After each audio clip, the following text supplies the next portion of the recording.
For example, contoh banget di rumahku itu kata susah, sulit itu di ban. Nggak boleh, kata-kata itu. nggak boleh dipakai, gitu nggak boleh dipakai.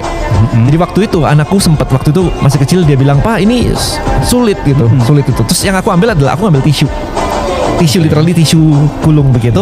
Aku tulis tuh sulit gitu kan. Terus aku lihat ini baca nih apa nih sulit kata dia. Oke, aku giniin terus aku lempar ke tempat sampah. Sulit di mana? Tempat sampah kata dia. Itu mulai kecil gituin. Oke. Jadi nggak ada kata sulit. Kata sulitnya di tempat sampah.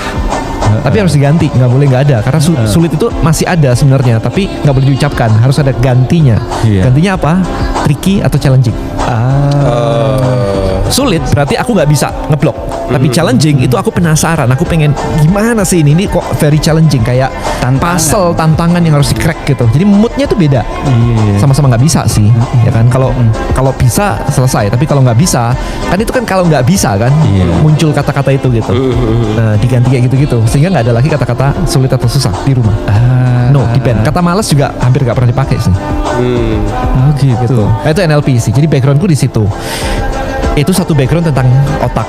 Nah, kemudian aku juga suka banget tentang law of attraction gitu-gitu kan, law of vibration dan sebagainya. Nah, belajar itu cukup dalam juga, sehingga dari dua ilmu itu aku kombinasiin nih.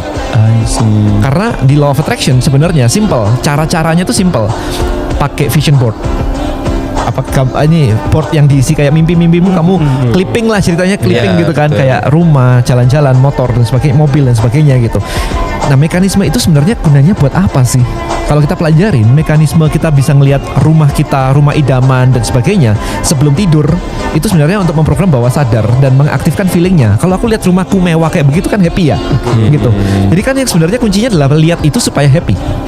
Nah, what if aku bisa nge-bypass itu, langsung rasanya happy, pakai audio kan sebenarnya. Waktu tidur aku ngomongin kamu happy, ya feelingnya happy, selesai gitu.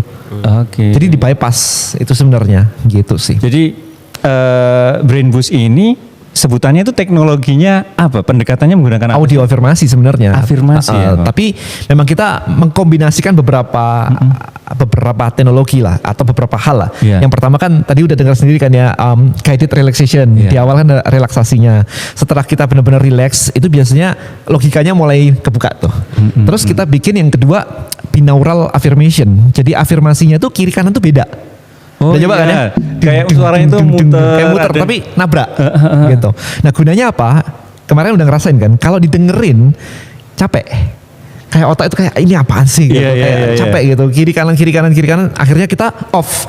Logika itu berusaha menangkap, ngejudge, habis itu dia bodo amat lah, off gitu. Jadi memang didesain itu supaya off dan itu tembus masuk. Itu teknologi kedua. Ketiga adalah kita ada gelombang tetanya. Gelombang teta itu gelombang ketika kita mau tidur. Makanya kalau sholat tahajud itu disuruh tidur dulu, bangun tengah malam, ya sepertiga malam dan sebagainya, itu gunanya apa? Mencari gelombang teta sebenarnya. Oh, itu keluarnya maksudnya memang pas bangun tidur gitu? Mau tidur dan bangun tidur. Di ambang-ambang itu teta. Teta sebutannya. Ya makanya kan nggak boleh ya nonton bola dulu sampai jam 2 terus sholat tahajud kan nggak boleh. Karena nggak teta itu. Nggak tidur kan ya. Itu masih fresh soalnya kan.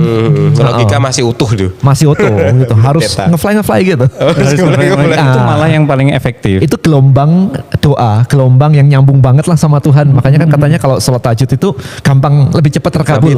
Lebih mudah terkabul gitu. Karena di saat itu gelombangnya teta gitu ya. Tapi zaman dulu nggak ada ini kan itu. Theta alpha kan nggak ada. Tapi kerennya adalah nabi-nabi kita tuh ngerti itu dari tahun itu gitu loh. Udah tahu gitu kan. Itu sih sebenarnya.